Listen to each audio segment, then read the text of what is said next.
Selamat pagi semua. Apa kabar? Baik ya?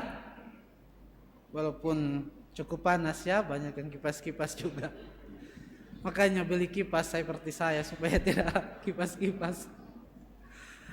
Ibu bapak, saudara-saudari yang terkasih, beberapa guru rohani, guru dalam hidup spiritual dan hidup rohani menulis demikian.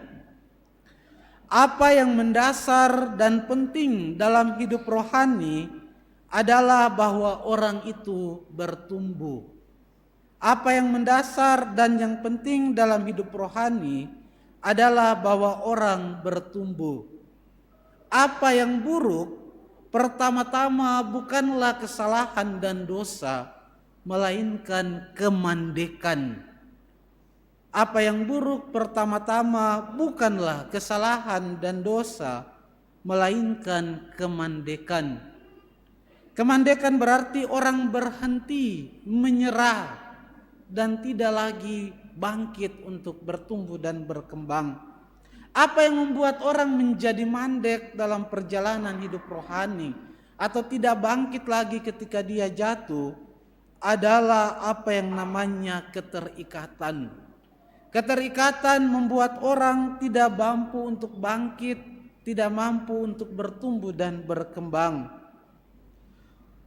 Orang terikat dengan pengalaman masa lalu atau terikat dengan ketakutan akan masa depan, sehingga membuat orang tidak bangkit, tidak bertumbuh, berkembang dalam hidup rohani. Dan itulah yang bahasa Injil pakai hari ini adalah harta. Harta yang dimaksudkan adalah keterikatan yang membuat orang tidak mampu bertumbuh dan berkembang, ditarik oleh tanda petik harta-harta yang membelenggunya. Dan kitab suci hari ini penginjil Markus memberikan satu contoh dari pemuda tadi, yakni harta yang ia pegang adalah kekayaan yang dimilikinya yang begitu banyak membuat dia terikat dan tidak bertumbuh berkembang dalam perjalanan hidup rohaninya. Ibu bapak, saudara-saudari umat Allah yang terkasih, kita juga punya harta-harta dalam tanda petik yang seringkali membuat kita terikat sehingga tidak mampu bertumbuh dalam perjalanan kita untuk mengasihi Allah dan mengasihi sesama. Harta itu bisa saja pengalaman-pengalaman luka di masa lalu yang membuat kita tidak mampu untuk mengatasi luka-luka itu. Entah pengalaman dilukai, pengalaman kekecewaan, pengalaman-pengalaman lain, pengalaman jatuh, pengalaman kegagalan, trauma-trauma masa lalu kadang menjadi tanda petik harta yang membuat kita terikat, tidak mampu untuk bangkit dalam perjalanan mengasihi Tuhan dan sesama. Pengalaman-pengalaman masa lalu juga bisa berarti konflik satu sama lain, ketidakpercayaan kepada orang lain, membuat kita tidak mampu untuk mengasihi Tuhan dan sesama dengan utuh untuk bertumbuh dan berkembang. Ataupun juga bisa berarti ketakutan akan masa depan, pikiran-pikiran negatif kita terhadap orang lain, keengganan kita untuk terlibat dalam kehidupan berkomunitas, bisa juga kesibukan kita membuat kita tidak mampu untuk membangun persekutuan kita dengan sesama dan dengan Tuhan sendiri. Bisa jadi di rukun-rukun karena kesibukan atau juga karena kita tidak mau terlibat dalam kehidupan rukun sehingga membuat kita tidak mampu membangun kasih kita kepada Tuhan dan sesama. Atau keterkeinginan untuk terlibat dalam kehidupan bermasyarakat.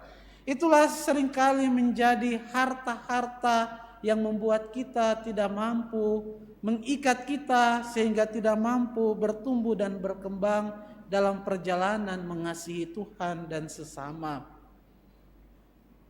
Maka hari ini dalam bacaan-bacaan yang kita dengarkan mengajak kita untuk pertama-tama menyadari apa harta saya yang membuat saya masih terikat untuk tidak mampu bertumbuh berkembang untuk mengasihi Tuhan dan sesama. Apakah kekayaan seperti pemuda yang kaya tadi? Apakah pengalaman luka di masa lalu? Apakah konflik-konflik saya? Apakah juga iri hati, ketidakmampuan untuk mengampuni? Apakah juga ketidakpercayaan? Mari kita hari ini diajak untuk merenungkan, bertanya kepada diri kita sendiri. Apa harta saya yang masih mengikat saya sehingga saya tidak bertumbuh berkembang untuk mengasihi Tuhan dan sesama dengan utuh. Saudara-saudari yang dikasihi oleh Tuhan, ada banyak cara yang ditawarkan oleh gereja untuk membantu kita bangkit, lepas dari keterikatan itu. Bacaan kedua mengajak kita untuk merenungkan salah satu hal, yakni merenungkan sabda Allah. Merenungkan sabda Allah membantu kita. Sabda Allah bagaikan pedang yang tajam untuk membantu kita melihat keterikatan-keterikatan itu sehingga kita menyadari dan bisa melepaskan diri dari keterikatan itu. Ada yang namanya Lectio Divina, kebiasaan untuk merenungkan sabda Tuhan bisa menjadi jalan keluar. Atau juga apa yang namanya eksamen konsiensie atau pemeriksaan batin. Minggu lalu keluarga mahasiswa Katolik Teknik Unhas meminta saya untuk mendampingi mereka dalam rekoleksi dengan tema eksamen konsiensie. Adalah sebuah latihan rohani yang diajarkan oleh Santo Ignatius dari Loyola kurang lebih 5 abad yang lalu. Bisa menjadi jalan untuk kita memeriksa batin kita, menemukan harta-harta yang mengikat kita dan membantu kita untuk melepaskan diri dari keterikatan itu. Supaya apa?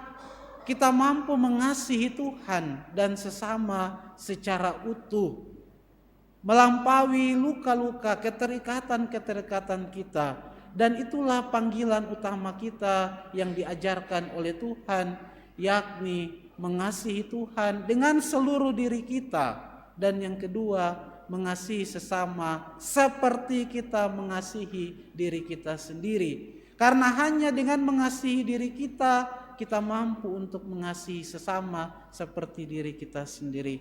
Kita mohon rahmat Tuhan dalam Ekaristi ini, semoga lewat santapan sabda Tuhan dan tubuh Tuhan memampukan kita untuk bergerak, bertumbuh melampaui harta-harta yang mengikat kita dalam mengasihi Tuhan dan sesama secara bebas, secara lebih utuh.